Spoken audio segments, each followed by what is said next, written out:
Good day, time, my fuzzies, and welcome to a quick review of a game, movie, or TV show I just finished. All thoughts and feelings are my own and are just for fun, quick way to get out my feelings on what I just played or watched. So enjoy and don't take anything too seriously. Good day, time, my fuzzies. Welcome to a quick review of Super Pac Man, a game I loathe entirely. To me, it is infuriating. It's something to play for the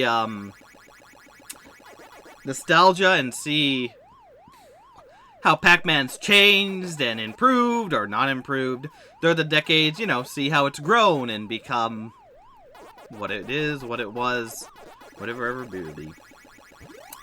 And Super Pac Man is just, in my opinion, horrible. It works, it does what it does well, I just don't like what it does. But let's go into the stuff. For example, the story. Is there even a story? Let's find out.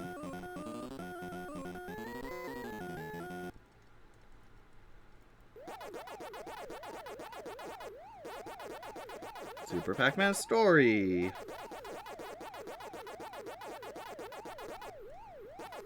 Gameplay. They're just...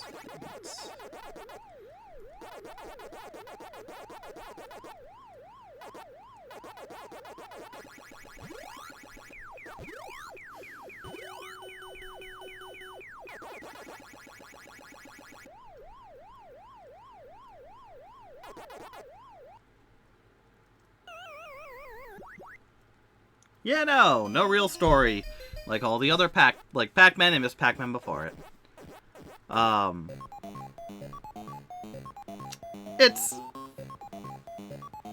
Yeah, no real story. What can you say? Going on to the characters, you have the same characters. Pac-Man, intermission. Oh, besides story, there are intermission things.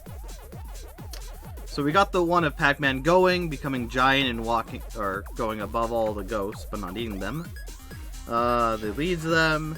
Super Pac-Man comes high over the left, flies over them. As tribute to the second one, as tribute to the first intermission of Pac-Man, a super version of Blinky chases regular Pac-Man off screen. Both of them exit. Super Blinky returns as a blue ghost and leads. So they're just Super Blinky, Inky, Super Pinky, Super Clyde. And we go with extra large, we're bringing in 8 times normal size as pursues. 3, Pac-Man is chased by Blinky, Pinky, Inky, and Clyde off screen. Before Pac-Man makes it all the way, he simply vanishes, leaving the ghost stunned and puzzled as the ghosts look for Pac-Man. Clyde looks up, notices an extra large Super Pac-Man falling down, anxiously scaring all 4 ghosts and squishing them flat. And then the fourth and final intermission, a extra large Super Pac-Man leads a pack of 32 ghosts, 8 of each color to the right after all 33 exit, including Pac-Man in that. 4 super big ghosts appear at the screen of the left, leading the 32 regular-sized Pac-Man.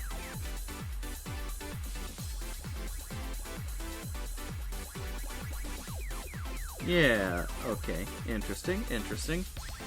Not much story, not really story as much as just, things that happen. But yeah, and the characters is kind of the same thing, where, as the other ones, where there's no real character, they just do stuff. The intermissions can kind of allude to something, but not overly. And it's fine. It's just Super Pac-Man, I guess. The areas, for now, I didn't get far. Maybe there were different mazes. But it looks neat enough. I think it's smaller than normal Pac-Man. But it has a lot of areas where you need keys. You can get a key and it opens up random doors around the map. Or not random, they're all selected, but it can open a door all across the map or wherever it chooses, making it kind of frustrating. There's ways to get around that, but for how it looks fine. I don't mind the key gimmick, in theory, practice is just horrible, which we'll talk about now in the gameplay. And the gameplay is a large iteration, or a large variant from how Pac-Man and Miss Pac-Man before it went. Instead of getting dots, you get fruit, which are stuck into little areas in the maze that are surrounded by locked doors that you need the key to open. Yeah, you get keys around the map that you can actually access to open random doors around.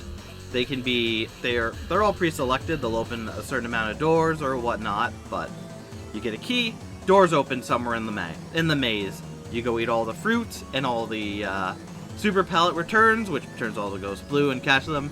But now there is the energized pellet, or is it the other way around? The energized pellet makes you big, so you can munch through doors, but you can't eat ghosts. Super pellet allows you to eat ghosts. Every so often there's a bonus stage where you can go around the maze without ghosts, and you're giant, eating all the different food that are there, or prizes, if it changes to prizes. And the Galaga ship is still a thing you can get. And yeah, that's just it. You need the keys to open up the doors that open automatically when you eat the key. If it doesn't, you're crap out of luck. And there's many times where I'm going through, I go down a hallway to a locked door, behind me comes a ghost, and there's nothing I can do. And I don't like it for that. I understand the key gimmick, and I think it's a fine gimmick in theory, but in practice, it's freaking infuriating. The amount of times I'm trying to get somewhere, and it's a door that's locked, so I have to go all the way around, but no, there's a ghost there, so I have to go back. And then I go down a hallway trying to get away and notice, oh, at the end of this hallway, there's the locked door.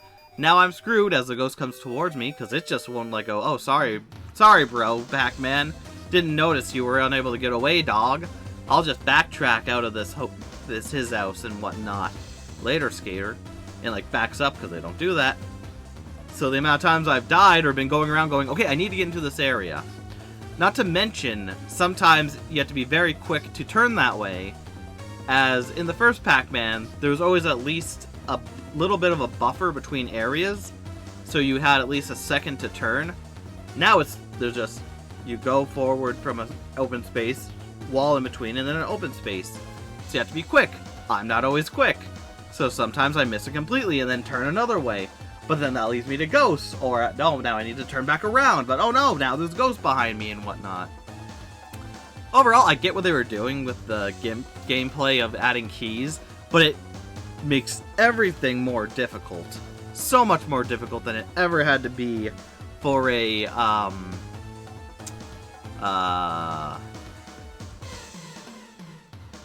you know, a Pac-Man game.